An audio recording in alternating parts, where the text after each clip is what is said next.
But you look at industry today, and Elon Musk has said, hey, by 2024, we're putting a man on Mars.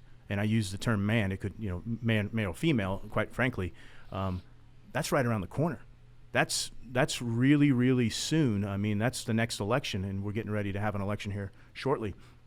And so what does all that mean? And if you really look at, based on the technology we have today, how long it would take to get from Mars, Jupiter, Saturn, and so on and so forth, and you really think of the future, I really see the future of, hey, if we can successfully do that in Mars, and we understand that for quite some time, it's not an impossible thought to say, what's next? What's the next planet we can get to, and how do we build that out?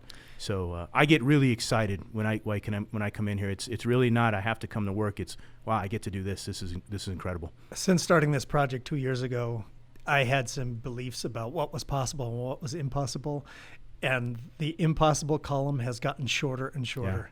Yeah. I had a guest, Dr. Anita Sengupta. I'm not sure if you listened to that one, the future of space and space travel and I did. and transportation. And she said by the end of the decade, how likely is it that we'll be on Mars by 2024?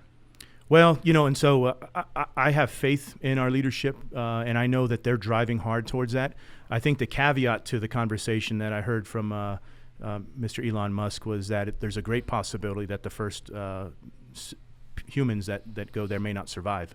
And so I don't know that as a department, that's what we want to do. We're going to say, hey, Marines or Space Force professionals, here's a one-shot ticket. We know you're not going to make it back.